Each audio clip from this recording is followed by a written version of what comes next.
Pada hari yang istimewa, seorang miliuner memutuskan untuk mengunjungi putrinya setelah bertahun-tahun berpisah.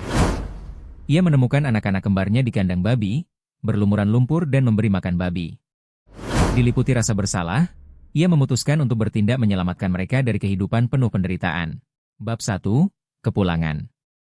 Matahari terbenam di atas puncak, Bogor, saat Budi Santoso menyetel kaca spion Range Rover hitamnya. Jalan berkelok-kelok yang membelah kawasan pegunungan itu menyuguhkan pemandangan yang menakjubkan, tetapi keindahan alam tidak mampu menenangkan badai di dalam hatinya. Setelah 5 tahun absen, pengusaha berusia 45 tahun itu akhirnya kembali untuk menemui putri kembarnya, Laras dan Bintang, yang berulang tahun ke-10 hari itu. Budi telah membangun sebuah kerajaan di bidang teknologi. Perusahaannya, BS Solutions, telah menjadi salah satu yang terbesar di Indonesia, dengan kontrak internasional dan nilai pasar yang diperkirakan mencapai triliunan rupiah. Ia telah meraih semua yang bisa dibeli dengan uang, rumah-rumah mewah, mobil-mobil mewah, jet pribadi. Segalanya, kecuali ketenangan jiwa. Tinggal belok kanan di jalan tanah itu, Pak. Suara GPS membawanya kembali ke dunia nyata. Budi mengurangi kecepatan dan mengamati jalan sekunder kecil yang tampak sangat kontras dengan kemewahan puncak.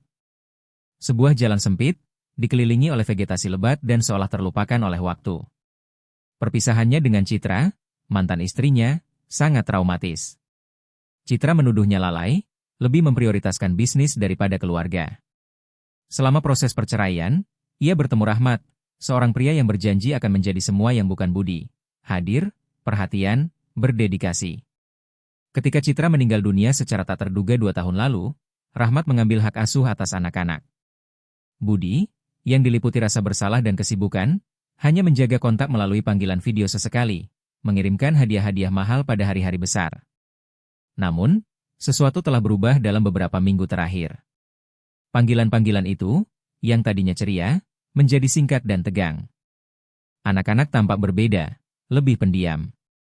Marta, istri baru Rahmat, selalu ada, mengendalikan setiap kata. Saat itulah Budi memutuskan, ia harus menemui putri-putrinya secara langsung. Ulang tahun ke-10, aku tidak boleh melewatkan momen ini, gumamnya pada diri sendiri saat mobil berguncang di jalan yang tidak terawat.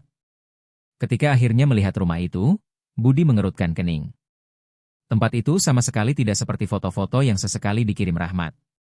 Bangunannya sederhana, nyaris seperti rumah pedesaan, dengan cat yang mengelupas dan taman yang tidak terurus. Tidak ada hiasan pesta, tidak ada tanda-tanda perayaan. Keheningan yang meresahkan menyelimuti udara. Budi memarkir mobil, mengambil hadiah dari kursi belakang, dan berjalan ke gerbang. Perasaan aneh menyelimutinya, seolah ada sesuatu yang tidak beres. Ia menekan bel sekali, 2 kali, 3 kali. Tidak ada jawaban. Hanya gema jauh gonggongan anjing dari properti tetangga. Laras? Bintang, panggilnya, menempelkan wajahnya ke terali gerbang. Keheningan sebagai jawaban semakin meningkatkan kekhawatirannya. Ia mencoba menelepon ponsel Rahmat, tetapi masuk ke kotak suara. Ia pun memutuskan untuk mengitari rumah, mengikuti jalan setapak kecil dari batu yang mengarah ke bagian belakang properti. Saat itulah ia mendengarnya. Suara teredam, seperti ember yang diseret. Dan kemudian, suara anak-anak, berbisik, ketakutan. Apa yang Budi lihat saat berbelok di sudut rumah membuat darahnya seolah membeku. Di halaman belakang, sebuah kandang kecil seadanya menampung beberapa ekor babi. Dan di sana, dengan kaki telanjang terbenam di lumpur, berdirilah Laras dan Bintang, putri-putri kecilnya, tak bisa dikenali dalam pakaian lusuh, menuangkan ember berisi sisa makanan untuk hewan-hewan itu. Pengusaha itu terpaku, tidak mampu memproses pemandangan di hadapannya. Anak-anak itu, yang dalam ingatannya selalu tampil rapi dengan pita di rambut dan senyum cerah, kini tampak seperti bayangan diri mereka sendiri. Kurus, dengan lingkaran hitam di bawah mata dan ekspresi hampa. Ayah? Suara Laras, yang lebih tua beberapa menit dari kembarannya, terdengar tak percaya. Matanya, yang dulu penuh kehidupan, kini memantulkan campuran keterkejutan dan ketakutan. Bintang menjatuhkan ember yang dibawanya, menumpahkan sisa makanan ke tanah berlumpur. Untuk sesaat, secercah harapan menerangi wajahnya, tetapi dengan cepat digantikan oleh ekspresi panik saat pintu belakang terbuka. Apa yang terjadi di sini? Suara tajam Marta memecah udara. Wanita berusia sekitar 40 tahun, Dengan rambut diikat sanggul ketat dan bibir tipis yang mengernyit tidak setuju, menatap Budi seolah ia adalah seorang penyusup. Marta, apa artinya ini? Budi akhirnya berhasil mengucapkan kata-kata, menunjuk ke arah putri-putrinya. Mengapa putri-putriku ada di luar sini? Mengapa mereka melakukan ini? Di mana Rahmat? Marta melipat tangannya dengan defensif. Rahmat sedang dinas keluar kota. Dan anak-anak ini sedang belajar tentang nilai kerja keras. Sesuatu yang kamu, dengan semua uangmu itu, jelas tidak pernah ajarkan pada mereka. Si kembar saling berpandangan, ketakutan terlihat jelas di wajah mereka. Budi memperhatikan bagaimana mereka saling mendekat, seolah mencari perlindungan satu sama lain. Ini hari ulang tahun kami, bisik Bintang, lebih pada dirinya sendiri daripada kepada orang dewasa. Budi merasakan amarah yang membara menguasai tubuhnya. Ulang tahun ke-10 dan kalian di sini, memberi makan babi? Di mana para tamu? Pestanya? Marta tertawa dingin. Pesta? Kami tidak punya uang untuk hal-hal mewah. Berbeda denganmu, kami hidup di dunia nyata, di mana orang harus bekerja untuk bertahan hidup. Saat itulah Budi memperhatikan memar-memar di lengan Laras. Bekas kebiruan yang coba disembunyikan oleh lengan baju robek yang terlalu besar untuk tubuhnya yang rapuh. Apa yang terjadi dengan lenganmu? Tanyanya, mendekati putrinya, yang secara naluriah mundur. Dia jatuh, jawab Marta cepat. Anak-anak ini ceroboh. Tetapi tatapan Laras mengatakan hal lain. Matanya, yang begitu mirip dengan mata ibunya, memohon bantuan dalam diam. Ini berakhir hari ini, Budi menyatakan, tekad tumbuh di dalam dirinya. Laras, Bintang, ambil barang-barang kalian. Kalian ikut denganku. Anak-anak itu tidak bergerak, membatu karena takut dan bingung. Mereka tidak akan pergi kemana-mana, kata Marta, menghalangi Budi dan putri-putrinya. Rahmat memiliki hak asuh yang sah. Jika kamu mencoba membawa mereka, itu akan dianggap penculikan. Budi tahu wanita itu benar. Sistem hukum ada di pihak mereka, untuk saat ini. Tapi ia punya sumber daya, ia punya kekuasaan. Dan untuk pertama kalinya dalam bertahun-tahun, ia memiliki tekad untuk menggunakannya demi hal yang benar-benar penting. Ini tidak akan berakhir seperti ini, janjinya, menatap lurus ke mata Marta. Aku akan mencari bantuan hukum dan aku akan kembali. Dan saat aku kembali, aku akan membawa putri-putriku bersamaku. Beralih ke si kembar, Budi berjongkok, mengabaikan lumpur yang mengotori sepatu kulit Italianya. Laras, Bintang, aku berjanji akan kembali menjemput kalian. Tidak peduli berapa lama, tidak peduli apa yang harus aku lakukan. Kalian tidak akan tinggal di sini. Air mata diam-diam mengalir di wajah Bintang. Laras, yang selalu lebih kuat, mengangguk nyaris tak terlihat. Marta mencengkeram lengan anak-anak itu dengan kasar. Waktunya masuk. Kalian belum selesai dengan tugas kalian. Saat diseret masuk ke dalam rumah, Laras menoleh ke belakang, matanya tertuju pada ayahnya. Dalam tatapan itu, Budi melihat sesuatu yang menghancurkan hatinya, campuran harapan dan ketidakpercayaan, seolah ia ingin mempercayai janji ayahnya, tetapi sudah terlalu sering dikecewakan. Saat kembali ke mobil, Budi merasa telah berubah total. Pria yang datang ke sana, yang hanya khawatir untuk menenangkan rasa bersalahnya dengan hadiah-hadiah mahal, sudah tidak ada lagi. Sebagai gantinya, ada seorang ayah yang bertekad melakukan apa saja untuk menyelamatkan putri-putrinya dari neraka itu. Dengan tangan gemetar, ia mengambil ponselnya dan menekan nomor pengacaranya.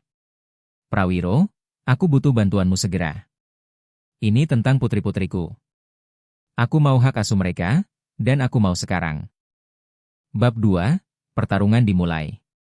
Kantor Hukum Adinegoro Rekan menempati 3 lantai teratas sebuah gedung pencakar langit di kawasan SCBD, Jakarta. Prawiro Adinegoro, teman lama sekaligus pengacara pribadi Budi, tidak bisa menyembunyikan keterkejutannya saat melihat pengusaha itu masuk ke ruangannya tanpa pemberitahuan, dengan pakaian kotor berlumpur dan ekspresi yang mencampurkan amarah dan keputusasaan. Budi, apa yang terjadi denganmu? Prawiro segera berdiri, menyuruh sekretarisnya pergi dengan sebuah isyarat. Aku butuh bantuanmu, Prawiro. Ini mendesak. Suara Budi bergetar. Ia menjatuhkan diri ke kursi kulit di depan meja pengacaranya dan, tanpa basa-basi, menceritakan apa yang ia saksikan di puncak. Prawiro mendengarkan dengan saksama, sesekali membuat catatan. Ketika Budi selesai bercerita, pengacara itu menghela napas panjang. Apa yang kamu gambarkan ini serius, Budi? Ini termasuk penganiayaan dan penelantaran. Tapi kita butuh bukti konkret. Perkataanmu melawan perkataan mereka tidak akan cukup, terutama mengingat kamu telah absen dari kehidupan anak-anak begitu lama. Kata-kata itu menghantam Budi seperti pukulan. Itulah kebenaran yang pahit, ia telah gagal sebagai seorang ayah, dan sekarang putri-putrinya membayar harga atas ketidakhadirannya. Aku bisa menyewa penyelidik swasta, usul Budi. Aku punya uang, Prawiro. Aku bisa menghabiskan berapapun yang diperlukan. Prawiro menggelengkan kepala. Tidak sesederhana itu. Jika mereka tahu sedang diselidiki, mereka bisa mengubah perilaku mereka atau, lebih buruk lagi, menghilang bersama anak-anak. Kita harus bertindak hati-hati. Pada hari-hari berikutnya, Budi praktis pindah ke kantor Prawiro. Bersama-sama, mereka menyusun strategi hukum untuk mendapatkan kembali hak asuh si kembar. Langkah pertama adalah mengajukan permohonan kunjungan dengan pengawasan, sesuatu yang sulit ditolak Rahmat dan Marta tanpa menimbulkan kecurigaan. Sambil menunggu sidang pendahuluan, Budi memutuskan untuk menyelidiki lebih lanjut tentang situasi keuangan Rahmat. Jika pasangan itu sedang kesulitan, seperti yang disiratkan Marta, itu bisa menjelaskan, meskipun tidak membenarkan, kondisi di mana anak-anak itu tinggal. Saya menemukan sesuatu yang menarik, kata Ratih, penyelidik yang disewa Prawiro, dalam sebuah pertemuan seminggu setelah kunjungan Budi ke puncak. Rahmat dan Marta menjual rumah mereka di Bandung sekitar setahun yang lalu. Properti itu bernilai hampir 2 miliar rupiah. Uang hasil penjualan itu tidak ada di rekening bank manapun atas nama mereka. Lalu kemana perginya uang itu? Tanya Budi. Itulah yang sedang kami coba cari tahu. Tapi ada lagi. Rahmat tidak sedang dinas keluar kota, seperti kata Marta. Dia dipecat dari perusahaan tempatnya bekerja 8 bulan yang lalu. Potongan-potongan teka-teki mulai menyatu di benak Budi. Rahmat menganggur, mereka telah menjual properti berharga, namun hidup dalam kondisi yang memprihatinkan. Di mana uangnya? Mungkin dia menyembunyikan aset agar tidak perlu membayar utang, usul Prawiro. Atau mungkin Marta memiliki kendali lebih besar atas keuangan daripada yang kita bayangkan, tambah Ratih. Bagaimanapun, ini memperkuat kasus kita. Jika mereka punya sumber daya tetapi memilih untuk tidak menggunakannya demi kesejahteraan anak-anak, itu sudah termasuk penelantaran. Menjelang sidang pendahuluan, Budi menerima telepon tak terduga. Itu dari Ibu Irawati, tetangga terdekat Rahmat dan Marta di puncak. Pak Prawiro memberikan nomor Bapak pada saya, kata wanita tua itu dengan suara gemetar. Saya rasa Bapak perlu tahu apa yang terjadi pada putri-putri Bapak. Ibu Irawati menceritakan bahwa sejak Rahmat kehilangan pekerjaan, Marta mengambil alih kendali penuh atas rumah.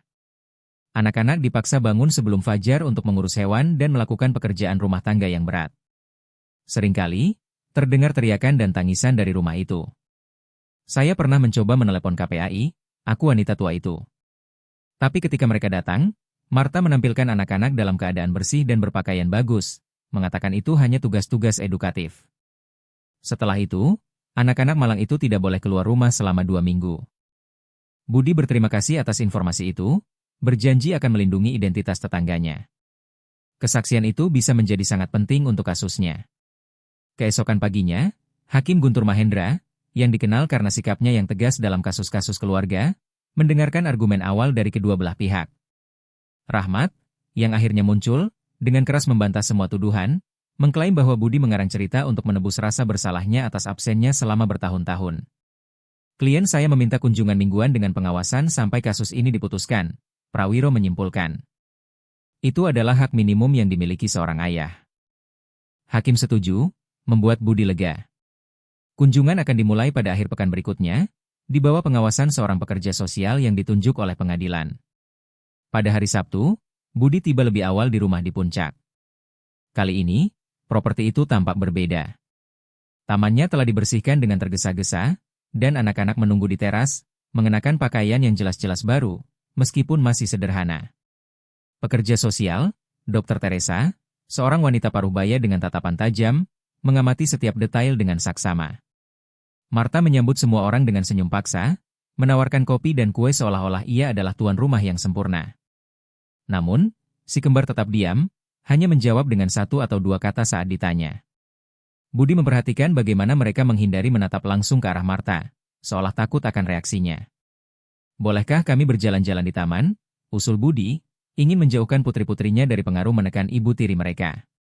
Dengan persetujuan Dr. Teresa, Budi dan anak-anak berjalan ke sebuah gazebo kecil di belakang taman. Di sana, jauh dari pendengaran Marta, ia mencoba membangun hubungan yang tulus dengan putri-putrinya. Ayah minta maaf atas apa yang terjadi di hari ulang tahun kalian. Mulainya, memilih kata-katanya dengan hati-hati. Ayah ingin kalian tahu bahwa ayah sedang berjuang untuk membawa kalian tinggal bersama ayah. Laras, yang selalu paling curiga, menatapnya dengan skeptis. Ayah tidak pernah menginginkan kami sebelumnya. Kenapa sekarang berbeda? Pertanyaan itu menghantam Budi seperti anak panah. Ayah membuat banyak kesalahan, Laras. Ayah egois, berpikir bahwa memberikan hadiah mahal dan melakukan panggilan video sesekali sudah cukup. Ayah salah. Tapi ayah berjanji sekarang berbeda. Ayah akan melakukan apapun yang diperlukan untuk mendapatkan kalian kembali. Dia akan menghukum kami setelah ayah pergi, bisik Bintang, melirik takut ke arah rumah. Dia selalu begitu setiap kali ada yang datang mengunjungi kami. Pengungkapan itu membuat Budi mengepalkan tangannya, menahan amarah yang mengancam akan menguasainya. Apa tepatnya yang dia lakukan, Bintang? Sebelum gadis kecil itu sempat menjawab, Dr. Teresa mendekat, memberi isyarat bahwa sudah waktunya untuk kembali ke rumah. Budi melihat tatapan panik yang dipertukarkan si kembar. Mereka tahu apa yang menanti mereka. Dalam perjalanan kembali ke Jakarta, Budi berbagi kekhawatirannya dengan Prawiro, yang juga hadir dalam kunjungan itu. Mereka ketakutan, Prawiro. Kita tidak bisa menunggu putusan akhir. Bisa berbulan-bulan, dan setiap hari anak-anak itu menderita. Aku sedang mengusahakannya, Budi. Dengan kesaksian tetangga dan pengamatan pekerja sosial, kita bisa mengajukan permohonan perintah perlindungan darurat. Tidak dijamin berhasil, tapi ini kesempatan terbaik kita.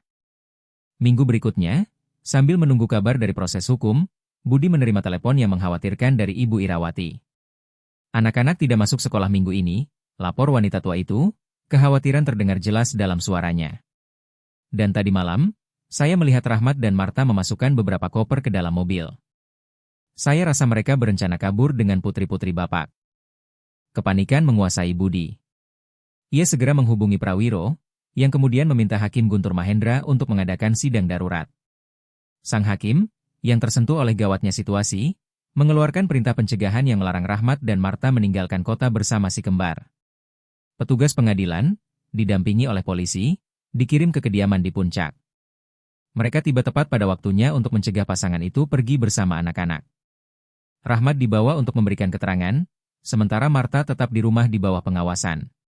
Selama pemeriksaan, ditekan oleh bukti yang semakin memberatkannya, Rahmat akhirnya mengungkapkan kebenaran.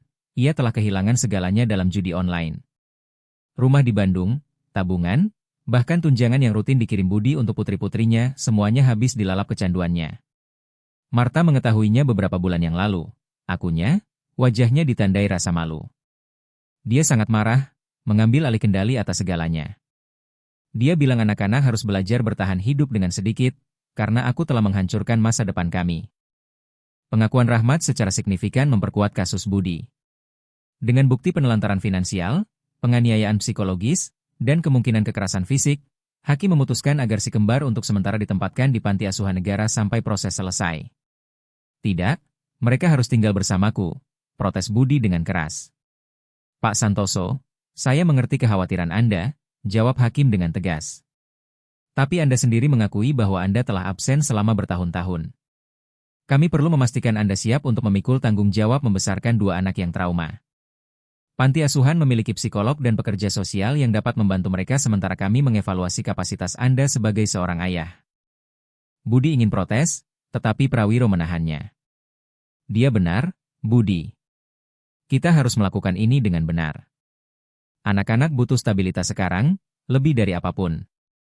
Malam itu, sendirian di apartemen mewahnya di Jakarta, Budi melihat sekeliling dan menyadari bahwa ruangan itu, yang penuh dengan barang-barang mahal tetapi kosong dari kehangatan manusia, bukanlah rumah bagi dua orang anak.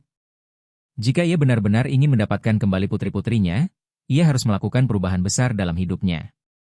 Bab 3, Membangun Kembali Ikatan. Panti Asuhan Fajar baru menempati sebuah rumah tua yang telah direnovasi di kawasan Menteng, Jakarta. Meskipun strukturnya terawat baik dan stafnya berdedikasi, tempat itu masih membawa atmosfer institusional yang tidak bisa sepenuhnya disamarkan oleh warna-warna cerah di dinding atau mainan di halaman. Laras dan Bintang berbagi kamar dengan dua gadis lain selama beberapa minggu pertama. Terbiasa dengan penindasan di rumah Rahmat dan Marta, si kembar awalnya menafsirkan kebebasan di panti asuhan sebagai sebuah jebakan, sesuatu yang terlalu indah untuk menjadi kenyataan, yang pasti akan direnggut dari mereka kapan saja. Dr. Sisilia Prameswari, psikolog yang ditugaskan untuk mendampingi mereka, menyadari ketidakpercayaan ini sejak sesi pertama. Wajar jika kalian merasa bingung dan takut, jelasnya dengan suara tenang, sambil mengamati mereka menggambar. Kalian telah melalui banyak perubahan dalam waktu singkat. Berapa lama kami akan tinggal di sini? Tanya Laras, yang selalu menjadi juru bicara keduanya. Itu tergantung pada Hakim dan juga ayah kalian. Ayah kami tidak pernah menginginkan kami sebelumnya, gumam Bintang, tanpa mengangkat mata dari kertas tempat ia menggambar sebuah rumah dengan taman yang besar. Dia hanya muncul karena merasa kasihan. Dr. Sisilia mencatat sesuatu di blognya. Dan bagaimana perasaanmu tentang itu, Bintang? Gadis kecil itu mengangkat bahu, tetapi Laras menyela, dia menangis setiap malam karena berpikir ayah akan melupakan kami lagi. Kunjungan Budi pada awalnya diawasi dan berlangsung 3 kali seminggu. Ia datang tepat waktu, selalu membawa hadiah-hadiah kecil, buku, alat gambar, sekotak coklat buatan tangan. Tidak ada yang mewah atau terlalu mahal, mengikuti arahan Dr. Sisilia.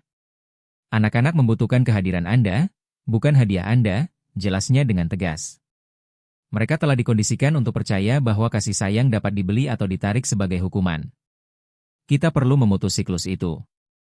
Bagi Budi, yang selalu menggunakan kekayaannya sebagai tameng dan solusi untuk segalanya, merupakan tantangan besar untuk belajar sekadar hadir. Percakapan awal terasa canggung, dipenuhi keheningan yang tidak ia ketahui cara mengisinya. Apa yang kalian pelajari di sekolah panti? Tanyanya pada suatu sore, mencoba memulai dialog. Matematika, bahasa Indonesia, hal-hal biasa, jawab Laras singkat. Aku suka IPA, tawar Bintang dengan malu-malu. Kami sedang belajar tentang tata surya. Budi menangkap celah kecil itu.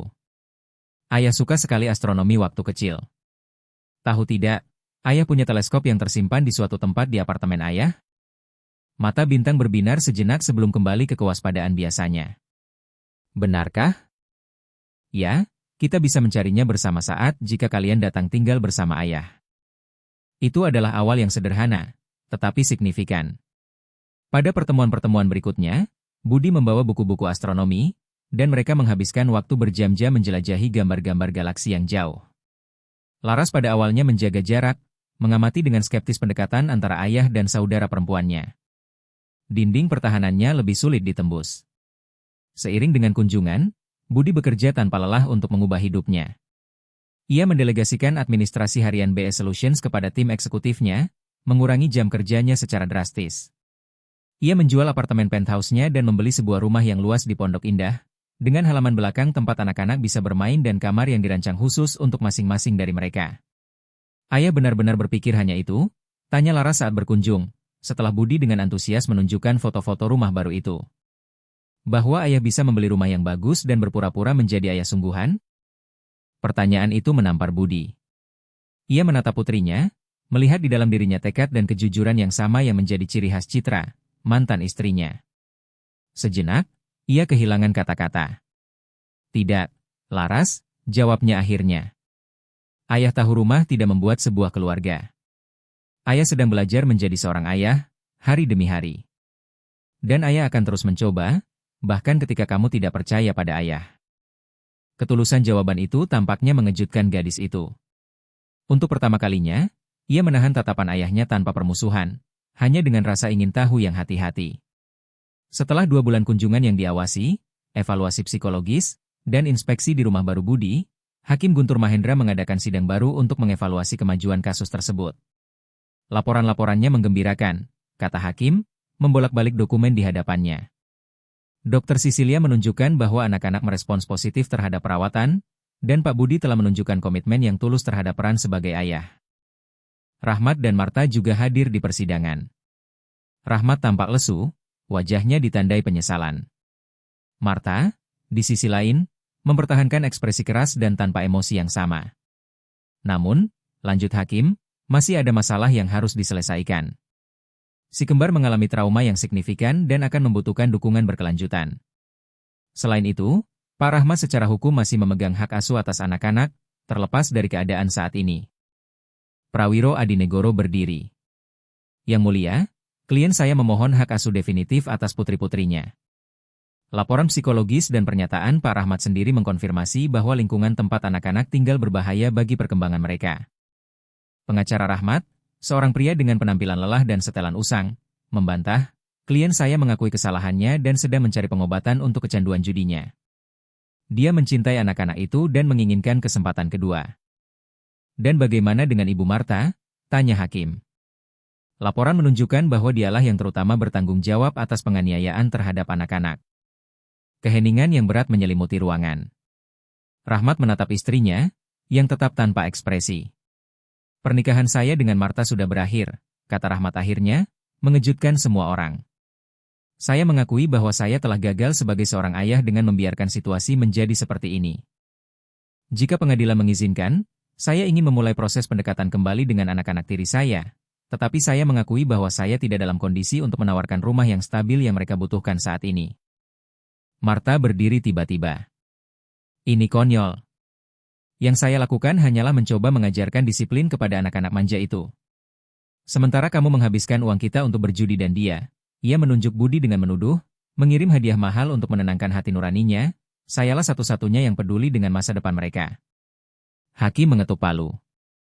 Ibu, kendalikan diri Anda atau Anda akan dikeluarkan dari ruang sidang. Marta duduk, melemparkan tatapan marah ke semua yang hadir. Setelah mendengarkan argumen terakhir, Hakim Mahendra mengumumkan keputusannya, Budi akan menerima hak asuh sementara atas putri-putrinya untuk masa percobaan 6 bulan, di mana semua akan melanjutkan pendampingan psikologis. Rahmat akan memiliki hak untuk kunjungan yang diawasi setiap 2 minggu. Marta, di sisi lain, dilarang melakukan kontak apapun dengan anak-anak sampai ada perintah pengadilan lebih lanjut. Mengenai hak asuh definitif, saya akan memutuskannya di akhir masa percobaan, berdasarkan laporan-laporan baru, Hakim menyimpulkan. Saat meninggalkan gedung pengadilan, Budi tidak bisa menahan emosinya. Dalam waktu kurang dari seminggu, putri-putrinya akan tinggal bersamanya. Namun, kebahagiaan itu diwarnai oleh tanggung jawab besar yang ia emban. Ini bukan hanya tentang menawarkan kenyamanan materi, tetapi menyembuhkan luka emosional yang dalam. Pada hari kepindahan, Jumat yang cerah, Budi tiba lebih awal di panti asuhan. Si kembar menunggunya di pintu masuk, masing-masing dengan sebuah koper kecil berisi beberapa barang pribadi yang mereka miliki. Siap untuk melihat rumah baru kita? Tanyanya, mencoba terdengar santai meskipun merasa cemas. Laras mengangguk dengan serius, sementara Bintang tersenyum malu-malu. Perjalanan ke Pondok Indah berlangsung dalam keheningan relatif, sesekali dipecah oleh komentar Budi tentang tempat-tempat menarik di kota. Rumah itu persis seperti di foto, bangunan 2 lantai dengan fasad modern, taman yang terawat baik, dan kolam renang kecil di belakang. Di dalam, semuanya telah dipikirkan untuk menciptakan suasana yang hangat dan fungsional. Dekorasinya canggih tetapi tidak berlebihan, dengan warna-warna netral mendominasi ruang bersama. Ayo, ayah mau menunjukkan sesuatu yang istimewa, kata Budi, membawa anak-anak ke lantai 2. Ia membuka pintu pertama di sebelah kanan, memperlihatkan sebuah kamar yang didekorasi dengan nuansa hijau dan biru, dengan seluruh dinding diubah menjadi mural tata surya. Sebuah teleskop kecil tapi profesional diletakkan di dekat jendela, dan sebuah rak yang penuh dengan buku-buku astronomi menempati salah satu dinding. Bintang, ini kamarmu, katanya, mengamati reaksi putrinya dengan saksama. Gadis kecil itu terpaku di ambang pintu, matanya menjelajahi setiap detail ruangan, seolah tidak percaya dengan apa yang dilihatnya. Perlahan, ia masuk ke dalam kamar, menyentuh benda-benda dengan ragu, seolah takut benda-benda itu akan hilang jika disentuh. Ini benar-benar untukku? Tanyanya, suaranya nyaris tak terdengar. Semuanya milikmu, Budi mengkonfirmasi. Kita bisa menambah atau mengubah apapun yang kamu mau. Laras mengamati adegan itu dari pintu, wajahnya topeng emosi yang saling bertentangan. Budi menoleh padanya. Kamarmu di sebelah sini. Semoga kamu suka. Kamar Laras sama sekali berbeda, mencerminkan apa yang telah diamati Budi tentang minat putrinya selama kunjungannya. Warna ungu dan abu-abu mendominasi, Dengan dinding papan tulis tempat ia bisa menggambar dan menulis. Sebuah meja belajar modern dengan laptop baru dan rak kecil berisi buku-buku fiksi ilmiah, genre yang ia sebutkan ia sukai, melengkapi ruangan itu. Laras masuk perlahan, tatapan kritisnya memeriksa setiap detail. Ia berhenti di depan rak buku, mengusap jari-jarinya di punggung buku. Bagaimana ayah tahu? Tanyanya akhirnya, merujuk pada koleksi yang mencakup beberapa judul dari penulis favoritnya. Ayah memperhatikan, jawab Budi sederhana. Itulah yang dilakukan ayah, kan? Mengenal anak-anaknya. Keheningan yang bermakna terjadi di antara mereka. Ini belum penerimaan total, Budi tahu, tapi ini adalah sebuah permulaan. Langkah kecil dalam perjalanan panjang untuk terhubung kembali. Baiklah, ayah akan biarkan kalian beres-beres, katanya, mundur ke pintu. Makan siang akan disajikan dalam 1 jam. Amanda, juru masak kita, sudah menyiapkan rendang. Semoga kalian suka. Sendirian di koridor, Budi menarik napas dalam-dalam. Anak-anak akhirnya di rumah, di bawah atap dan perlindungannya. Tapi tantangan sebenarnya baru saja dimulai. Memenangkan kepercayaan Laras, memperkuat ikatan yang baru tumbuh dengan Bintang, menciptakan rutinitas yang stabil, mengatasi trauma masa lalu, daftar tanggung jawabnya tampak tak ada habisnya. Namun, untuk pertama kalinya dalam bertahun-tahun, Budi Santoso merasa bahwa ia sedang melakukan sesuatu yang benar-benar penting. Sesuatu yang tidak dapat disaingi oleh pencapaian profesional atau perolehan materi apapun, menjadi seorang ayah. Tidak hanya dalam nama atau DNA, tetapi dalam kehadiran, dalam dedikasi, dalam cinta yang tulus. Bab 4, Adaptasi dan Pengungkapan. Hari-hari pertama di rumah baru adalah periode adaptasi bagi semua orang. Budi, yang terbiasa hidup sendiri, harus menyesuaikan rutinitasnya untuk mengakomodasi kebutuhan putri-putrinya. Sementara itu, anak-anak berjalan dengan sangat hati-hati, seolah takut kesalahan apapun bisa berakibat hukuman atau, lebih buruk lagi, penolakan baru. Kamu boleh ambil jus lagi kalau mau, Laras, kata Budi suatu pagi, memperhatikan bagaimana putrinya membiarkan gelasnya kosong hampir sepanjang sarapan tanpa meminta tambah.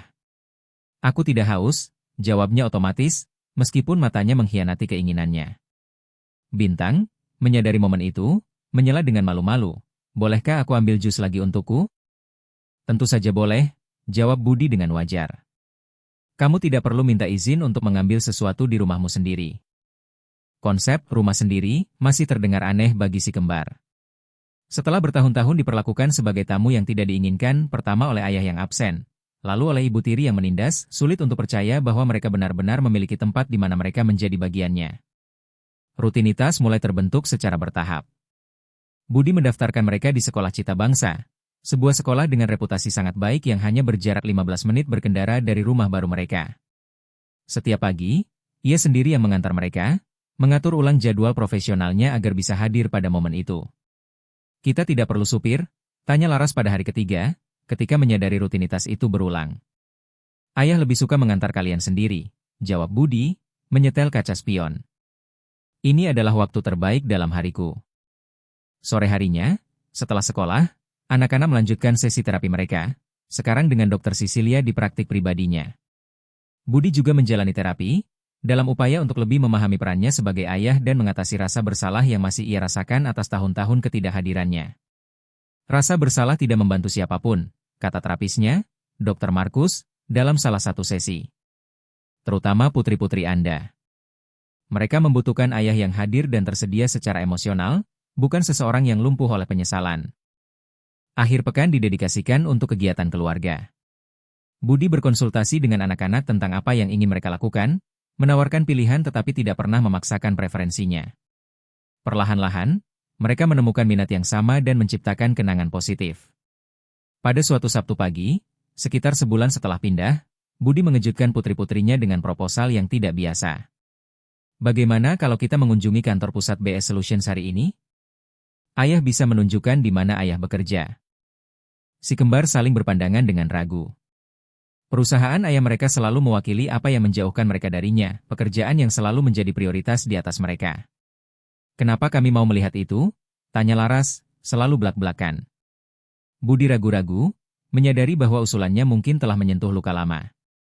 Ayah pikir akan menarik bagi kalian untuk mengenal bagian dari hidup ayah ini. Tapi kalau kalian lebih suka melakukan hal lain, Tidak apa-apa. Aku mau pergi, kata Bintang, mengejutkan semua orang.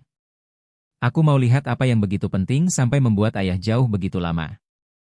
Tidak ada tuduhan dalam kata-katanya, hanya rasa ingin tahu yang tulus yang Budi tafsirkan sebagai pertanda positif. Laras, setelah beberapa saat mempertimbangkan, juga setuju. Gedung BS Solutions yang megah di pusat bisnis Jakarta memberikan kesan yang diharapkan pada anak-anak. Dengan 30 lantai kaca dan baja, struktur itu adalah simbol kesuksesan Budi di dunia korporat. Wow, gumam Bintang saat memasuki lobi utama, dengan langit-langitnya yang tinggi dan patung kinetik raksasa yang mendominasi bagian tengah. Bahkan Laras, yang berusaha mempertahankan sikap acuh tak acuhnya, tidak bisa menyembunyikan kekagumannya saat melihat nama ayahnya terpampang di resepsionis.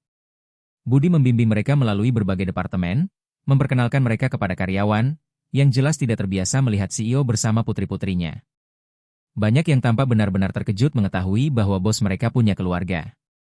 Ini ruang pengembangan, tempat inovasi utama kami lahir, jelas Budi, saat mereka berjalan melalui ruang luas yang penuh dengan insinyur dan programmer. Dan di sini laboratorium riset, tempat kami menguji produk baru. Anak-anak mengamati semuanya dengan minat, sesekali bertanya. Budi memperhatikan, dengan puas, bahwa Laras tampak sangat terpesona oleh departemen desain. Kamu suka desain? Tanyanya, ketika melihat Laras mengagumi prototipe perangkat baru. Sedikit, akunya, enggan menunjukkan antusiasme. Aku suka menggambar hal-hal futuristik kadang-kadang. Budi membuat catatan mental untuk mengeksplorasi minat putrinya ini lebih lanjut di masa depan. Tur memuncak di kantor Budi, sebuah ruangan luas di lantai paling atas, dengan pemandangan panorama kota.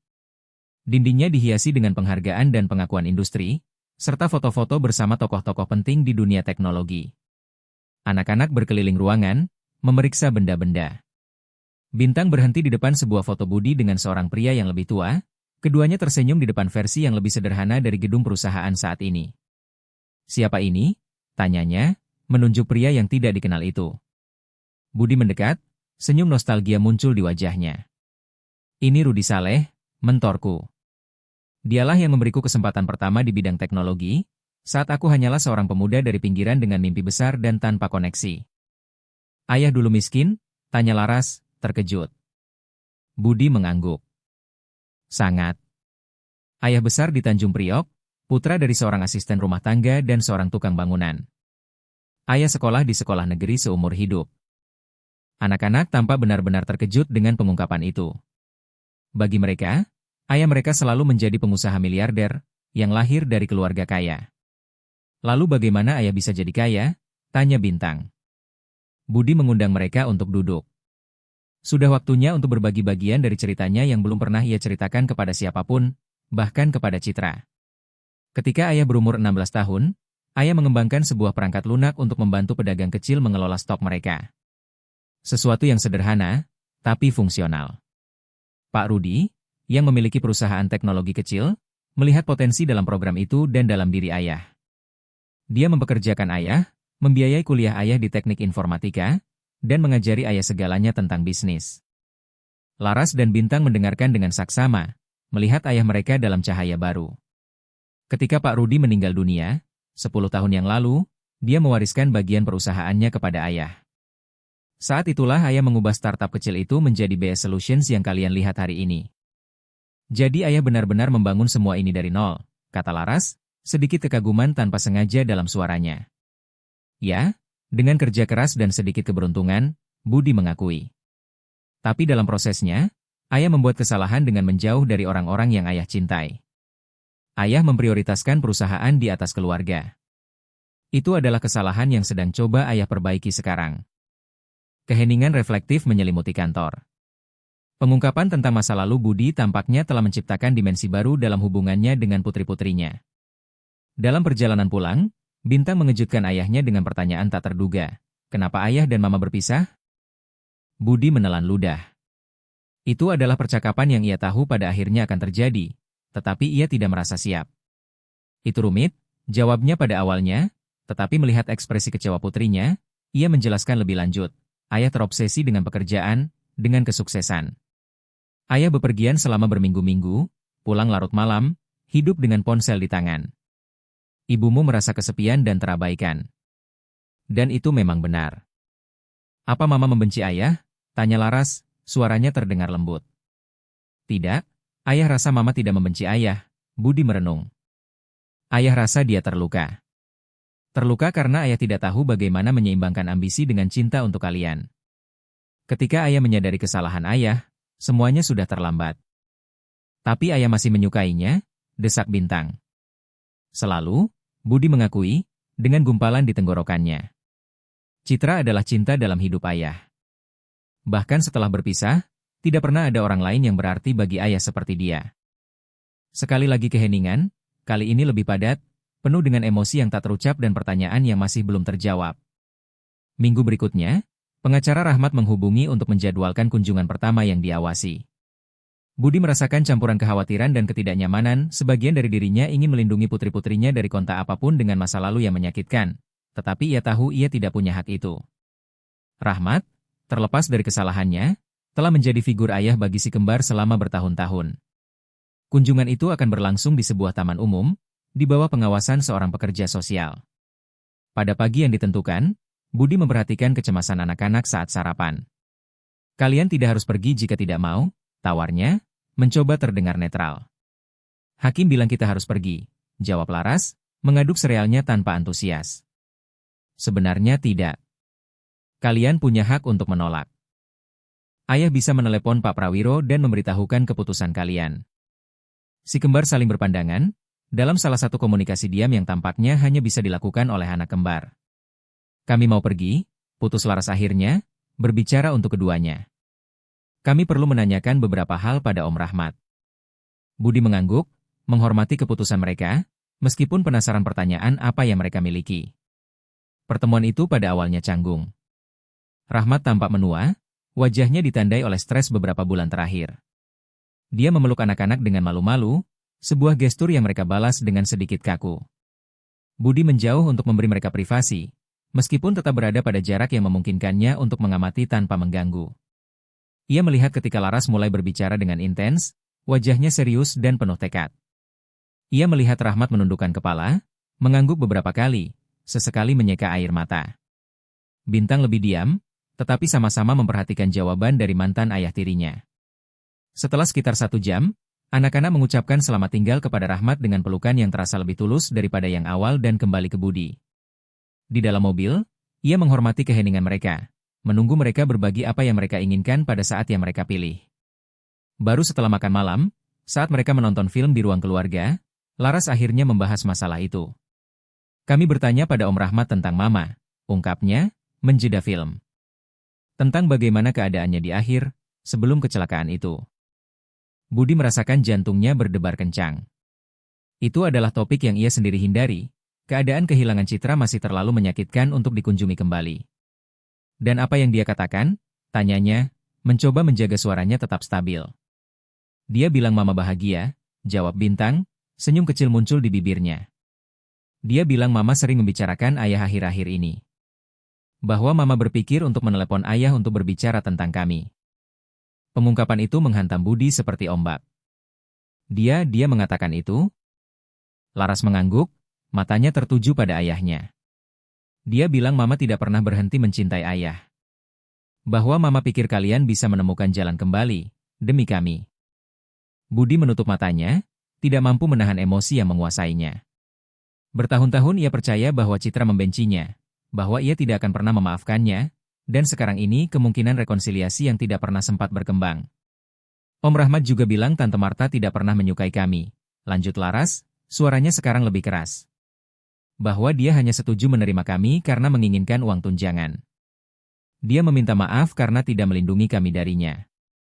Kalian menerima permintaan maafnya? Tanya Budi, benar-benar penasaran. Si kembar saling berpandangan lagi. Kami sedang memikirkannya, jawab Laras akhirnya. Dia membuat banyak kesalahan, tapi setidaknya dia mengakuinya. Dan dia tampak benar-benar menyesal. Malam itu menandai titik balik dalam dinamika keluarga. Sesuatu dalam pengungkapan tentang Citra dan cara anak-anak menangani pertemuan dengan Rahmat menunjukkan kepada Budi bahwa mereka mulai memproses masa lalu dengan cara yang sehat, membuka ruang untuk masa depan yang berbeda. Kemudian, setelah menidurkan anak-anak, Budi duduk di ruang kerja di rumahnya, menatap foto lama Citra yang ia simpan di lacinya. Dia tersenyum ke kamera, dengan mata ekspresif yang sama yang diwarisi Laras. Aku akan menjaga mereka, Citra, janjinya dengan suara pelan. Aku akan menjadi ayah yang mereka pantas dapatkan, yang selalu kamu inginkan. Ini sebuah janji. Bab 5, Badai Tak Terduga. 3 bulan telah berlalu sejak Laras dan Bintang datang untuk tinggal bersama Budi. Rutinitas keluarga telah terbentuk dengan cukup alami, dan kemajuan emosional terlihat jelas. Si kembar, yang sebelumnya pendiam dan curiga, kini menunjukkan momen-momen kegembiraan yang tulus. Bintang, yang lebih reseptif di antara keduanya, sesekali sudah memanggil Budi, ayah, sesuatu yang ia hargai seperti harta karun. Laras, meskipun lebih pendiam, telah menurunkan pertahanannya secara signifikan, berpartisipasi lebih aktif dalam percakapan keluarga dan bahkan mencari kebersamaan dengan ayahnya di beberapa kesempatan. Di sekolah, keduanya berprestasi secara akademis, dengan cepat mengejar ketertinggalan selama bulan-bulan penelantaran di bawah asuhan Rahmat dan Marta. Para guru tidak hanya memuji kinerja mereka, tetapi juga ketangguhan yang mereka tunjukkan. Putri-putri Bapak luar biasa, Pak Santoso, komentar koordinator kesiswaan saat rapat orang tua. Mengingat semua yang telah mereka lalui, kemampuan mereka untuk beradaptasi dan berkembang sangatlah mengagumkan. Budi tidak bisa lebih bangga lagi. Prioritasnya telah berubah drastis dalam beberapa bulan terakhir. BS Solutions, yang sebelumnya menjadi pusat eksistensinya, kini menempati ruang sekunder dalam hidupnya.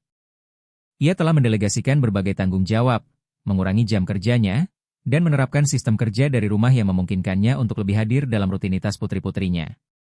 Bahkan kolega terdekatnya pun memperhatikan perubahan itu. Fani Raharjo, COO dan teman lamanya, menyebutkan saat rapat direksi. Aku belum pernah melihatmu sebahagia ini, Budi. Peran sebagai ayah sangat cocok untukmu. Itu benar. Meskipun ada tantangan dan tanggung jawab, Budi merasakan kepuasan yang tidak pernah diberikan oleh pencapaian profesional manapun. Mengamati perkembangan harian putri-putrinya, berpartisipasi dalam kemenangan kecil mereka, menenangkan ketakutan mereka, pengalaman sehari-hari ini telah mengisi kekosongan yang bahkan tidak ia sadari ada. Momen itu tampak sempurna untuk meresmikan apa yang sudah menjadi kenyataan. Budi menginginkan hak asuh definitif atas si kembar. Masa percobaan yang ditetapkan oleh Hakim Guntur Mahendra hampir berakhir, dan semua laporan psikologis dan sosial positif. Rahmat, yang melanjutkan kunjungan 2 mingguannya, telah menyatakan secara lisan bahwa ia tidak akan menentang permohonan Budi, mengakui bahwa anak-anak bahagia dan terawat dengan baik. Saya rasa kita punya kasus yang kuat, kata Prawiro Adinegoro, saat meninjau dokumentasi yang akan diajukan ke pengadilan. Mengingat laporan dari Dr. Sisilia dan pekerja sosial, ditambah riwayat terkini dan sikap kooperatif Rahmat, saya tidak melihat alasan mengapa hakim akan menolak hak asuh definitif.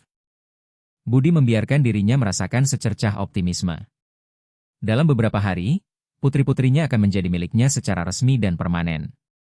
Tidak hanya secara biologis, tetapi dalam semua aspek hukum dan, yang lebih penting, emosional.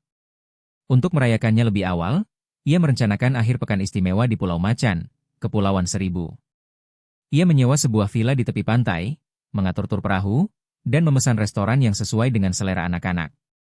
Kita perlu merayakan seberapa besar kemajuan kalian di sekolah, jelasnya, saat mengumumkan kejutan itu saat makan malam. Dan juga 6 bulan kebersamaan kita yang akan genap minggu depan. Si kembar menyambut berita itu dengan antusias, terutama Bintang, yang belum pernah melihat laut. Kita akan melihat lumba-lumba, tanyanya, matanya berbinar penuh harap. Mungkin, jawab Budi, tersenyum. Ayah sudah menyewa pemandu lokal yang tahu tempat terbaik untuk melihatnya. Bahkan Laras, yang biasanya lebih menahan diri dalam menunjukkan antusiasmenya, tidak bisa menyembunyikan kegembiraannya saat mencari informasi tentang pulau itu di tabletnya. Pada pagi keberangkatan, saat mereka memasukkan koper ke dalam mobil, Budi menerima telepon dari Prawiro. Pengacaranya jarang menghubunginya pada hari Sabtu, yang segera menyalakan alarm. Aku butuh kamu datang ke kantor sekarang, kata Prawiro, tanpa basa-basi.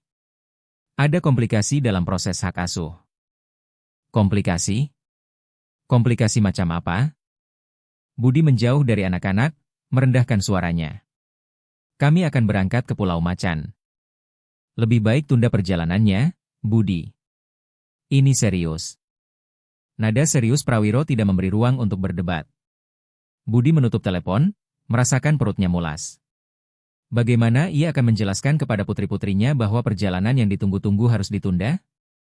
Kembali ke garasi, ia menemukan si kembar duduk di kursi belakang mobil, tidak sabar untuk berangkat. Kilau harapan di mata mereka membuat Budi ragu. Mereka sudah menghadapi begitu banyak kekecewaan dalam hidup. Adilkah menambah satu lagi? Ayah baik-baik saja? Tanya Bintang, memperhatikan ekspresi khawatirnya. Budi mengambil keputusan cepat. Tentu, sayang. Ayah hanya perlu mampir sebentar sebelum kita berangkat. Ada masalah di kantor yang butuh perhatian pribadi ayah. Anak-anak saling berpandangan, komunikasi diam yang selalu membuat Budi penasaran. Ayah akan membatalkan perjalanannya, kan? Tanya Laras langsung, kecurigaan lama muncul kembali di matanya. Tidak, Budi meyakinkan dengan tegas. Ayah janji kita akan pergi ke Pulau Macan hari ini, kita hanya akan mampir sebentar.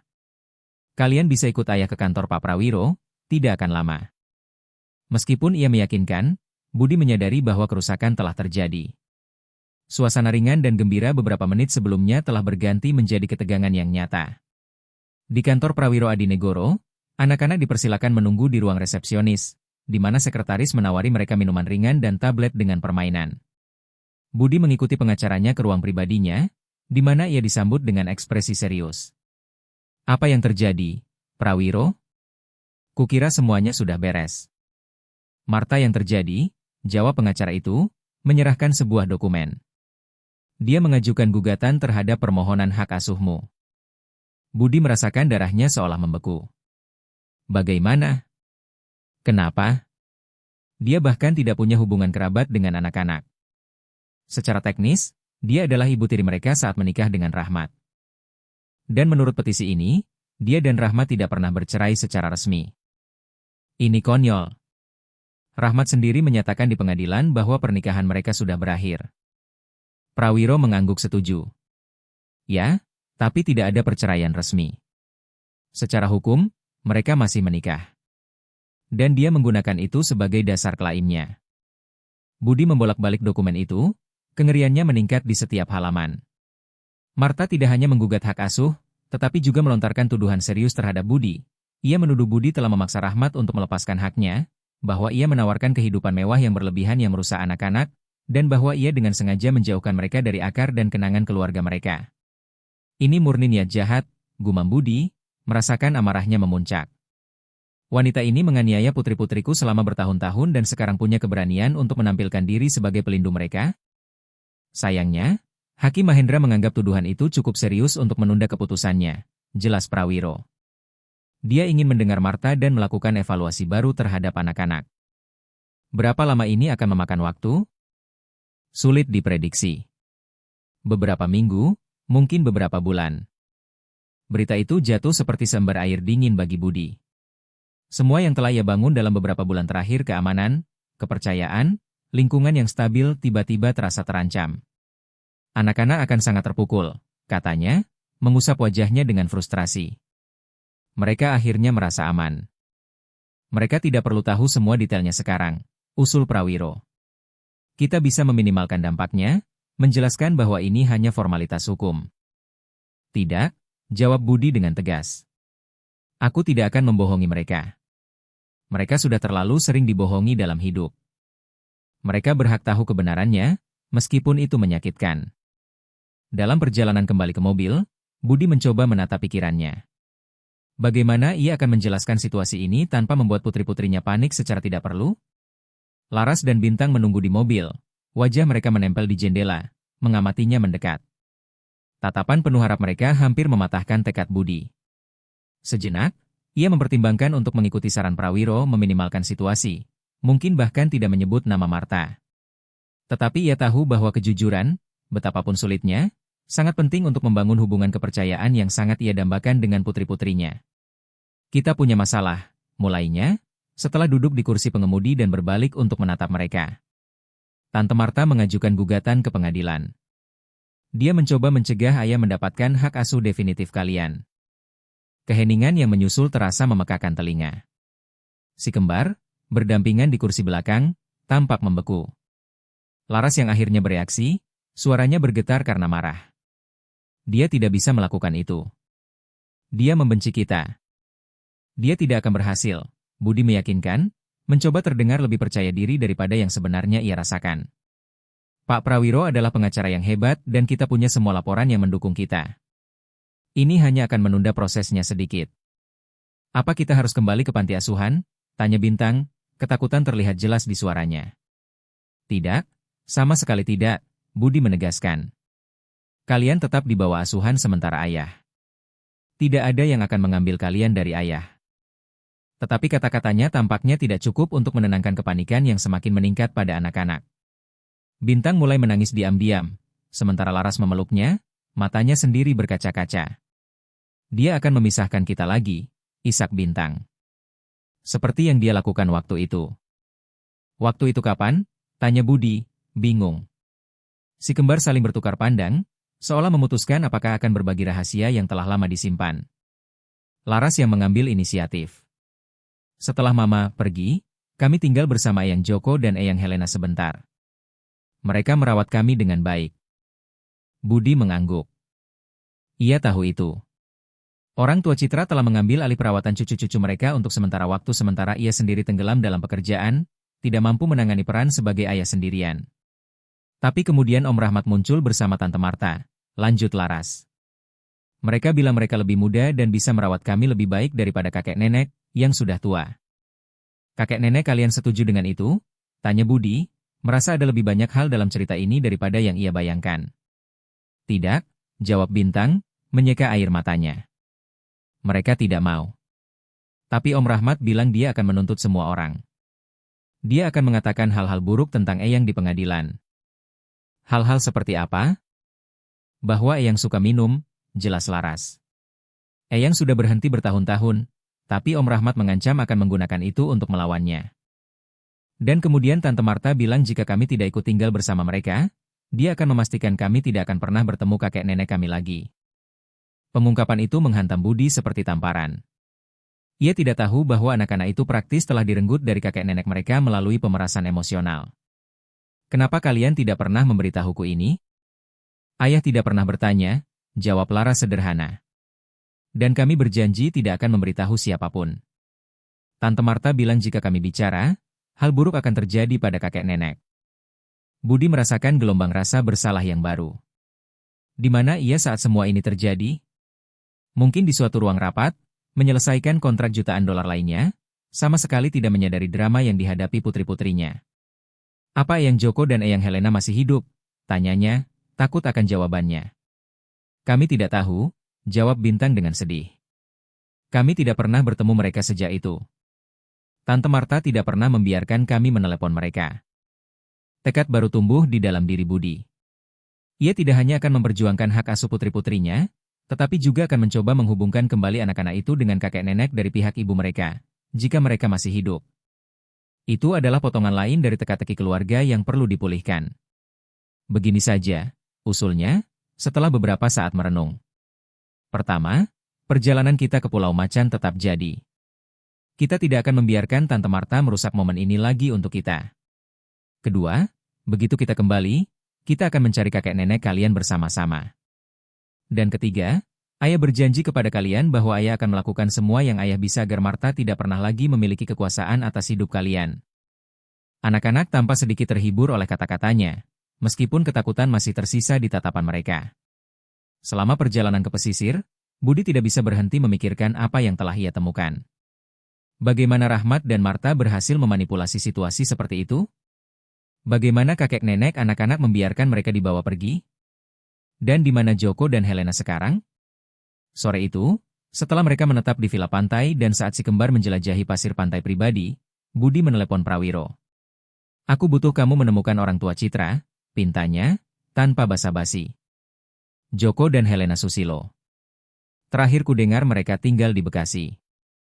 Boleh aku tahu kenapa? Ceritanya panjang, tapi pada dasarnya, aku menemukan bahwa Marta dan Rahmat menggunakan pemerasan untuk mengambil putri-putriku dari rumah kakek nenek mereka. Ini bisa berguna dalam kasus kita, selain penting bagi anak-anak untuk memulihkan hubungan keluarga ini. Prawiro berjanji akan segera memulai pencarian. Sementara itu, Budi berusaha keras agar bayang-bayang Marta tidak merusak akhir pekan istimewa bersama putri-putrinya. Mereka berenang, naik perahu, melihat lumba-lumba, yang membuat Bintang sangat senang, dan bahkan membangun istana pasir besar yang dengan gagah berani menahan pasang naik. Baru pada minggu malam, setelah anak-anak tertidur lelap karena lelah bermain di bawah sinar matahari, Budi membiarkan dirinya menghadapi sepenuhnya gawatnya situasi. Duduk di teras villa sewaan, mengamati ombak pecah di pantai di bawah sinar bulan, ia mengakui pada dirinya sendiri betapa takutnya ia. Bagaimana jika Martha berhasil meyakinkan hakim? Bagaimana jika, karena suatu teknis hukum, anak-anak dipaksa kembali ke lingkungan beracun itu? Kemungkinan itu saja sudah tak tertahankan. Teleponnya bergetar, menandakan pesan dari Prawiro, menemukan Joko Susilo. Beliau masih hidup, tinggal di Panti Ureda di Bandung. Helena meninggal 2 tahun lalu. Besok aku telepon dengan detail lebih lanjut. Budi membaca ulang pesan itu beberapa kali, campuran emosi bergejolak di dadanya. Di satu sisi, kesedihan mengetahui bahwa Helena, nenek yang sangat dicintai putri-putrinya, telah tiada. Di sisi lain, kelegaan karena Joko masih hidup, sebuah koneksi dengan masa lalu anak-anak yang bisa dipulihkan. Dan, di bawah semua itu, sebuah tekad ganas yang tumbuh setiap saat, tidak ada dan tidak seorang pun, terutama Martha, yang akan mengambil putri-putrinya darinya lagi. Bahkan jika untuk itu ia harus menghadapi seluruh sistem peradilan, mengerahkan seluruh kekayaan dan pengaruhnya, atau bahkan melepaskan semua yang telah ia bangun secara profesional. Untuk pertama kalinya dalam hidupnya, Budi Santoso tahu, tanpa keraguan sedikit pun, apa yang benar-benar penting. Dan ia bersedia memperjuangkannya dengan segenap kekuatannya. Bab 6, Lingkaran Sempurna. Kunjungan ke Panti Ureda Kasih Ibu, sebuah panti jompo kelas menengah di Bandung, penuh dengan emosi. Budi telah mempersiapkan anak-anak selama perjalanan, menjelaskan bahwa Eyang Joko mungkin dalam kondisi lemah, baik karena usia maupun karena kehilangan istrinya. Namun, tidak ada yang bisa mempersiapkan mereka untuk saat ketika mata pria tua itu, yang duduk di kursi roda di taman panti, bertemu dengan mata cucu-cucu yang tidak ia lihat selama bertahun-tahun. Ya Tuhan, bisik Joko Susilo, suaranya bergetar dan matanya berkaca-kaca. Laras? Bintang? Benarkah ini kalian? Si kembar terpaku sejenak, seolah tidak percaya dengan apa yang mereka lihat. Kemudian, secara bersamaan, mereka berlari ke arah kakek mereka, berlutut di samping kursi rodanya, memeluknya dengan erat sementara air mata mengalir di wajah mereka. Eyang, Ishak Bintang, kami sangat merindukan Eyang. Kami pikir kami tidak akan pernah bertemu Eyang lagi, tambah Laras, ketenangannya yang biasa benar-benar hilang. Joko, dengan tangan gemetar karena usia dan emosi, mengelus rambut cucu-cucunya, tidak mampu menahan tangisnya sendiri. Cucu-cucuku, anak-anakku, betapa kalian sudah besar. Betapa cantiknya kalian. Budi mengamati adegan itu beberapa langkah jauhnya, hatinya sendiri sesak oleh intensitas reuni itu. Baru saat itulah ia memahami sepenuhnya betapa banyak yang telah dirampas dari putri-putrinya dalam beberapa tahun terakhir, tidak hanya kenyamanan materi dan keamanan emosional, tetapi juga hubungan keluarga yang fundamental. Budi, panggil Joko, akhirnya menyadari kehadirannya. Kemarilah, nak. Dengan sedikit ragu, Budi mendekat. Hubungannya dengan orang tua Citra tidak pernah yang terbaik. Mereka menyalahkannya, dengan alasan yang cukup kuat, atas ketidakbahagiaan putri mereka di tahun-tahun terakhir pernikahan. Dan setelah perpisahan dan kematian Citra, kontak mereka praktis terputus. Pak Joko, sapanya secara formal, mengulurkan tangan. Pria tua itu mengabaikan uluran tangan dan, yang mengejutkan Budi, menariknya ke dalam pelukan erat. Terima kasih, katanya, dengan suara tercekat. Terima kasih telah membawa kembali cucu-cucuku. Sore itu dihabiskan dengan mengenang. Joko bercerita kepada cucu-cucunya tentang tahun-tahun terakhir Helena, tentang bagaimana nenek mereka tidak pernah berhenti memikirkan mereka, menyimpan foto-foto di mana-mana dan merayakan ulang tahun mereka bahkan dari kejauhan. Ia menjelaskan bagaimana Rahmat, didukung oleh Martha, telah memanipulasi situasi, mengancam akan mengekspos masa lalu alkoholisme Joko jika mereka mencoba untuk tetap berhubungan dengan cucu-cucu mereka. Nenekmu tidak pernah bisa menerima, ungkap Joko, memegang tangan si kembar. Dia jatuh sakit tidak lama setelah kalian pergi. Kurasa kesedihan mempercepat masalah jantung yang sudah dimilikinya. Anak-anak mendengarkan semuanya dengan saksama, potongan-potongan teka-teki keluarga mereka akhirnya menyatu. Bagi Budi, setiap pengungkapan seperti belati, mengingatkannya akan ketidakhadirannya selama momen-momen kritis dalam kehidupan putri-putrinya. Kenapa Eyang ada di sini, di panti ini? Tanya Laras, selalu belak-belakan. Apa yang terjadi dengan rumah Eyang? Joko menghela napas panjang. Eyang harus menjualnya untuk membayar utang medis nenekmu. Perawatan jantungnya mahal, dan pensiun kami tidak cukup. Tempat ini tidak buruk, tahu? Orang-orangnya baik, Eyang punya teman di sini. Tetapi Budi bisa melihat kesedihan di balik kata-kata mertuanya. Joko Susilo, yang dulunya seorang pria yang bangga dan mandiri, kini terkurung di sebuah kamar bersama di sebuah institusi, bergantung pada perawat dan tanpa privasi yang sangat ia hargai. Dalam perjalanan kembali ke Jakarta, Budi mengambil keputusan yang ia sampaikan kepada putri-putrinya. Bagaimana menurut kalian jika kita mengundang Eyang Joko untuk tinggal bersama kita? Si kembar menatapnya dengan terkejut dan penuh harap. Bolehkah, Ayah? Tanya Bintang, hampir tidak percaya. Tentu saja boleh. Kita punya banyak ruang, dan akan menyenangkan jika beliau ada di dekat kita. Selain itu, tambahnya, dengan senyuman, beliau bisa membantuku mengenal cerita kalian lebih baik, bercerita tentang saat kalian masih bayi, tentang ibu kalian. Penyebutan nama Citra membawa momen keheningan yang kontemplatif. Dalam beberapa bulan terakhir, Budi telah belajar untuk berbicara lebih terbuka tentang mantan istrinya, menyadari bahwa itu membantu anak-anak memproses duka mereka dan menjaga kenangan tentang ibu mereka tetap hidup. Apa Eyang mau? Tanya Laras, yang selalu pragmatis. Kita hanya akan tahu jika kita bertanya, jawab Budi. Tapi kurasa iya. Beliau terlalu mencintai kalian untuk menolak kesempatan untuk berada di dekat kalian. Undangan itu disampaikan minggu berikutnya, saat kunjungan baru ke Panti Ureda. Joko pada awalnya ragu-ragu, khawatir menjadi beban, tetapi desakan cucu-cucunya dan ketulusan Budi akhirnya meyakinkannya. Akan menjadi suatu kehormatan bagi kami jika Eyang mau tinggal di rumah kami, kata Budi. Dan saya percaya Citra akan senang jika kita bersatu sebagai sebuah keluarga. Penyebutan nama putrinya yang telah meninggal membuat mata pria tua itu berkaca-kaca. Dia pasti akan menyukainya, setujunya. Citraku selalu percaya pada kekuatan pengampunan dan rekonsiliasi. 2 minggu kemudian, Joko Susilo pindah ke rumah di Pondok Indah. Budi telah menyesuaikan sebuah kamar di lantai dasar khusus untuk mertuanya, dengan akses mudah ke taman dan semua fasilitas yang diperlukan untuk kenyamanannya. Anak-anak sangat gembira, mendedikasikan diri mereka untuk mendekorasi kamar kakek mereka dengan foto-foto lama dan gambar-gambar buatan mereka. Kehadiran Joko membawa dinamika baru ke dalam rumah. Pria tua itu, meskipun memiliki keterbatasan fisik, adalah sumber cerita yang tak ada habisnya tentang Citra dan masa kecil si kembar. Ia mengisi kekosongan dalam ingatan anak-anak, memunculkan kembali momen-momen bahagia yang telah dibayangi oleh trauma baru-baru ini. Bagi Budi, hidup bersama mertuanya adalah latihan kerendahan hati yang konstan. Joko tidak pernah menuduhnya secara langsung atas kesalahan masa lalu, tetapi ceritanya tentang penderitaan Citra selama pernikahan mereka berfungsi sebagai pengingat yang menyakitkan tentang betapa ia telah gagal sebagai seorang suami. Dia selalu percaya bahwa suatu hari kamu akan kembali ke keluarga. Joko bercerita suatu malam, saat mereka berdua minum kopi di teras setelah anak-anak tidur. Bahkan ketika dia memulai proses perceraian, dia bilang itu hanya agar kamu mengerti apa yang akan kamu kehilangan. Untuk memberimu pelajaran. Budi merasakan gumpalan di tenggorokannya. Aku begitu buta, begitu terobsesi dengan kesuksesan.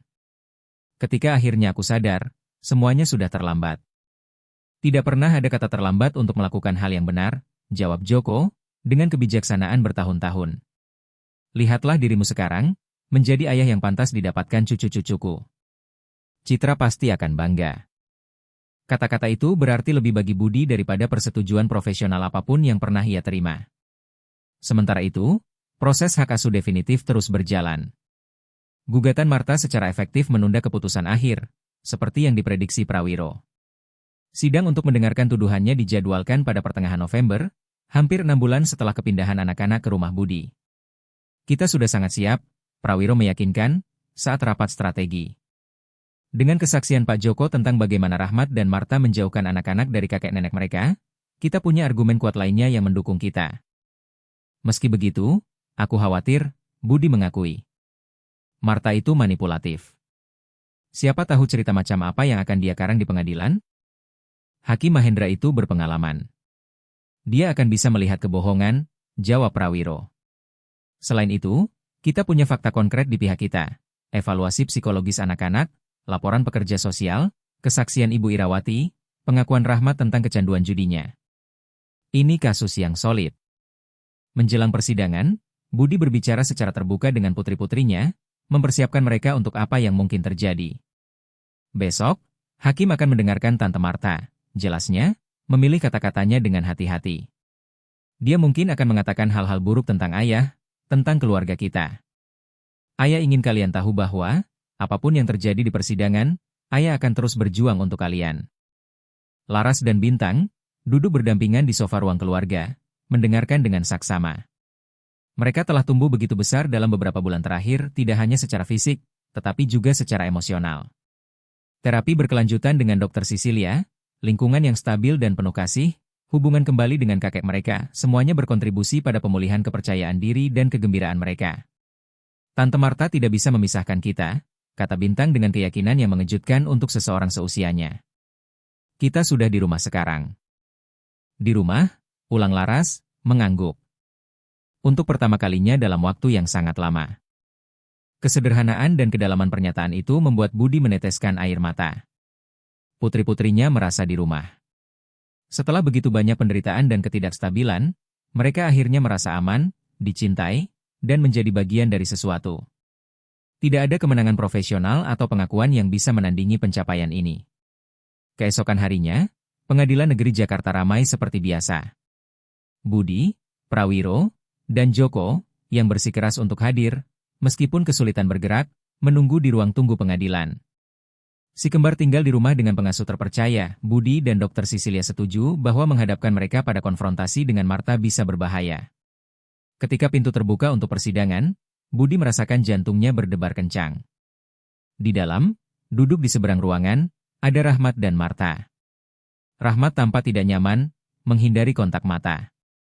Marta, sebaliknya, menunjukkan sikap dingin dan terkendali yang sama seperti biasa, dengan senyum yang tidak mencapai matanya. Hakim Guntur Mahendra memasuki ruangan, dan semua orang berdiri sebagai tanda hormat. Setelah prosedur awal, Marta dipanggil untuk menyampaikan tuduhannya. Dengan penampilan yang layak untuk seorang aktris berpengalaman, ia melukiskan gambaran dirinya sebagai ibu tiri yang berdedikasi dan didiskreditkan secara tidak adil.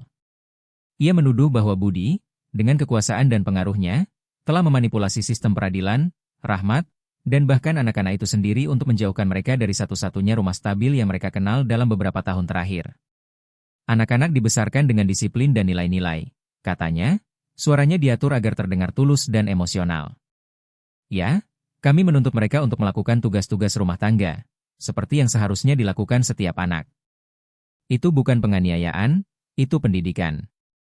Ketika ditanya oleh hakim tentang kondisi di mana Budi menemukan si kembar bekerja di kandang babi, kotor dan kurang gizi, Marta dengan cerdik mengelak. Hari itu adalah pengecualian. Rahmat baru saja kehilangan pekerjaan, kami sedang mengalami kesulitan keuangan. Tapi kami selalu memprioritaskan kesejahteraan anak-anak. Sementara itu, di mana ayah biologis mereka? Hidup mewah, mengirim hadiah mahal untuk menenangkan hati nuraninya, tetapi tidak pernah benar-benar hadir dalam hidup mereka. Prawiro Adinegoro menyela, menyajikan laporan psikologis dan sosial yang secara langsung bertentangan dengan tuduhan Marta. Ia menyoroti kemajuan signifikan yang telah dibuat Laras dan Bintang sejak tinggal bersama Budi, peningkatan kinerja sekolah, kesehatan fisik, dan keseimbangan emosional mereka. Joko Susilo juga memberikan kesaksiannya, membuat semua orang di ruangan terharu saat ia menceritakan bagaimana Rahmat dan Marta secara efektif telah menculik cucu-cucunya, menggunakan ancaman dan pemerasan untuk menjauhkannya. Istri saya meninggal dengan hati yang hancur. Pria tua itu menyimpulkan, air mata mengalir di wajahnya yang keriput. Keinginan terakhirnya adalah agar cucu-cucu kami bahagia, agar mereka menemukan tempat mereka di dunia. Hari ini, melihat mereka di rumah Budi, saya tahu keinginan itu sedang terwujud. Di akhir kesaksian, Hakim Mahendra mengumumkan bahwa ia memerlukan waktu untuk mengevaluasi semua bukti sebelum memberikan keputusan akhirnya. Sidang baru dijadwalkan untuk minggu berikutnya. Hari-hari berikutnya penuh dengan kecemasan yang intens bagi Budi. Meskipun Prawiro meyakinkan bahwa kasus mereka sangat kuat, ia tidak bisa menghindari rasa takut kehilangan putri-putrinya lagi. Laraslah yang, secara mengejutkan, memberikan penghiburan selama periode ini. Tidak peduli apa yang diputuskan hakim, katanya, suatu malam, saat Budi menyelimutinya untuk tidur. Ayah adalah ayah kami yang sebenarnya sekarang. Tidak ada yang bisa mengubah itu. Pada pagi sidang terakhir, Budi bangun pagi-pagi, setelah tidur malam yang gelisah. Saat turun ke dapur, Ia menemukan Joko sudah bangun, sedang membuat kopi. Hari besar, komentar mertuanya, memberinya secangkir kopi panas. Ya, jawab Budi, mencoba menyembunyikan kegugupannya. Prawiro bilang kita punya peluang bagus. Joko mengangguk, berpikir. Tahu tidak, selama bertahun-tahun, aku menyalahkanmu atas ketidakbahagiaan Citra. Aku pikir kamu egois, terobsesi dengan pekerjaan, tidak mampu mencintai dengan tulus. Budi menunduk, menerima kritik yang ia tahu pantas ia dapatkan. Tapi sekarang, lanjut Joko, aku lihat aku salah. Bukan tentang masa lalu, kamu memang seperti itu. Tapi orang berubah, Budi. Kamu berubah. Dan yang kulihat hari ini adalah seorang pria yang akan meletakkan dunia di kaki putri-putrinya.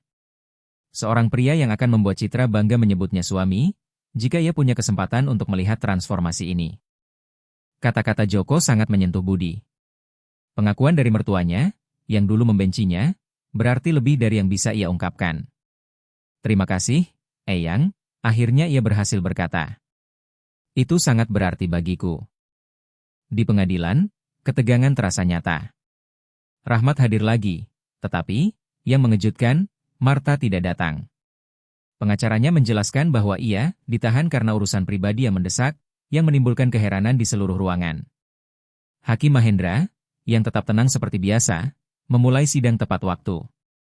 Setelah merangkum secara singkat poin-poin utama kasus, ia mengucapkan keputusannya. Mempertimbangkan semua bukti yang diajukan, laporan psikologis dan sosial, kesaksian para pihak yang terlibat, dan, di atas segalanya, kepentingan terbaik bagi anak di bawah umur Laras dan Bintang Santoso, pengadilan ini memberikan hak asuh definitif atas anak-anak kepada ayah biologis mereka, Budi Santoso. Budi hampir tidak bisa percaya dengan apa yang ia dengar. Jantungnya serasa akan meledak karena lega dan bahagia. Selain itu, lanjut Hakim, mempertimbangkan bukti penelantaran dan kemungkinan penganiayaan di bawah asuhan Rahmat dan Marta, saya memutuskan bahwa setiap kontak di masa depan antara anak-anak di bawah umur dan Ibu Marta dilarang. Adapun Pak Rahmat, dapat mempertahankan kunjungan bulanan yang diawasi, seperti yang telah ditetapkan. Prawiro menepuk lengan Budi sebagai ucapan selamat tanpa kata. Sementara Joko, di sisinya, menangis haru. Saat meninggalkan gedung pengadilan, sebuah kejutan menanti Budi. Berdiri di dekat mobilnya adalah Ibu Irawati, tetangga yang pertama kali melaporkan penganiayaan. Saya duga Bapak akan ada di sini hari ini, kata wanita tua itu, tersenyum. Saya datang untuk membawa kabar yang saya pikir Bapak harus tahu. Kabar apa? Tanya Budi, penasaran. Marta menjual rumahnya di puncak kemarin. Dia mengangkut barang-barangnya dengan truk dan pergi dini hari. Dia bilang ke tetangga bahwa dia akan pergi ke Sumatera, memulai hidup baru jauh dari sini. Berita itu menjelaskan ketidakhadiran Marta di persidangan dan memberi Budi perasaan lega. Wanita yang telah menyebabkan begitu banyak penderitaan bagi putri-putrinya kini telah pergi, tidak dapat mengancam mereka lagi. Terima kasih sudah memberitahu saya, Bu Irawati. Dan terima kasih atas semua yang telah Ibu lakukan untuk putri-putri saya. Wanita tua itu mengangguk, dengan senyum ramah. Mereka pantas mendapatkan semua kebahagiaan di dunia, Pak. Dan dari yang saya lihat, mereka akhirnya menemukannya. Malam itu, Budi mengadakan perayaan kecil di rumah. Tidak ada yang mewah, hanya makan malam istimewa dengan hidangan favorit anak-anak, disiapkan dengan bantuan semua orang. Joko mengawasi bumbu masakan spesialnya. Laras dan Bintang menata meja dengan cermat, menggunakan piring dan gelas kristal terbaik yang biasanya disimpan. Saat makan malam, Budi mengucapkan doa sederhana, untuk keluarga kita. Tidak sempurna, dibangun kembali, tetapi akhirnya lengkap. Si kembar tersenyum, mata mereka berbinar dengan kegembiraan yang tidak pernah ia bayangkan akan ia lihat lagi setelah hari yang mengerikan ketika ia menemukan mereka di kandang babi. Kemudian, setelah menidurkan anak-anak, Budi membiarkan dirinya merenung sejenak sendirian di taman. Bintang-bintang bersinar di langit Jakarta yang cerah, dan ia memikirkan Citra tentang semua yang telah mereka bagi, semua yang telah mereka hilangkan, dan warisan cinta yang ia tinggalkan pada putri-putri mereka. Aku menjaga mereka, Citra, gumamnya ke langit berbintang. Seperti yang kujanjikan. Seperti yang seharusnya kulakukan sejak awal. Angin sepal-sepal membelai wajahnya, seperti sentuhan lembut dari masa lalu, pengampunan diam-diam atas kesalahan yang telah dibuat dan dorongan untuk masa depan yang terbentang di hadapannya, masa depan sebagai ayah seutuhnya, cinta tanpa syarat, keluarga yang dibangun kembali di atas fondasi yang lebih kuat dan lebih sejati. Budi Santoso, pengusaha yang dulu menghargai kesuksesan di atas segalanya, akhirnya menemukan arti kekayaan yang sebenarnya. Bukan di rekening bank atau penghargaan profesional, tetapi dalam senyum putri-putrinya, dalam rekonsiliasi dengan mertuanya, di rumah yang kini benar-benar menjadi sebuah rumah. Lingkaran itu telah sempurna. Perjalanan, yang dimulai pada hari yang mengerikan di puncak itu, telah mengubah tidak hanya kehidupan Laras dan Bintang, tetapi juga hidupnya sendiri. Dari seorang ayah yang absen menjadi seorang wali yang berbakti, dari seorang pria yang terobsesi dengan pekerjaan menjadi seorang pria yang bagi siapa keluarga adalah pusat dari segalanya. Dan saat ia menatap bintang-bintang, Budi tahu, dengan kepastian mutlak, bahwa ia tidak akan pernah lagi kehilangan pandangan tentang apa yang benar-benar penting.